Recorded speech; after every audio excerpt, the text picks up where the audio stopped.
नमस्कार. तर आपण अशी व्हिडिओ टाकत नाही, परंतु दसरा आलेला आहे, दिवाळी आलेली आहे, त्याच्यामुळे आपण अशी व्हिडिओ टाकतोय. तुम्हाला ज्या गाड्या दाखवतोय त्या सिरामॅट मॉल नसरापूर या ठिकाणी उभ्या आहेत. तुम्ही आता नोटरी करून घेऊन यायची आणि ह्या गाड्या घेऊन गेला तरी चालेल. मी तुम्हाला आता गाड्यांच्या डिटेल्स दाखवतो. त्या गाड्यांमध्ये आरसी बुक अवेलेबल नसतं. याच्यामध्ये तुम्हाला रितसर फायनान्सची एनओसी आणि गाडी घेतलेलं सेल लेटर दिलं जातं.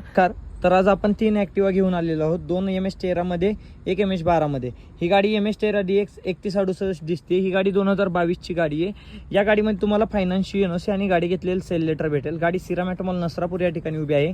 या गाडीची किंमत असणार आहे 55,000 रुपये plus service charge. 2.5% service charge, त्याला 18% GST. ही सुद्धा गाडी 2022 ची आहे. ही गाडी तुम्हाला 52,000 रुपयाला बसणार आहे प्लस सर्व्हिस चार्ज. ही गाडी 2021 ची आहे. ही गाडी तुम्हाला 52,000 रुपयाला बसणार आहे. ही गाडी MS12 मध्ये, 2 गाड्या MS13 मध्ये आहेत. गाडी सिरामॅट मॉल नसरापूर या ठिकाणी उभी आहे. यासाठी तुम्हाला काय करायचं आहे, दिलेल्या नंबरला तुम्ही व्हॉट्सअपला मेसेज करा किंवा कॉल करा. जास्त करून व्हॉट्सअपला मेसेज करा, तुम्हाला डिटेल्स भेटून जातील. तुम्हाला नोटरीचा फॉर्मॅट पाठवेल, त्या फॉर्मॅटवरती नोटरी करून घेऊन यायची आणि गाडी घेऊन जावा. धन्यवाद.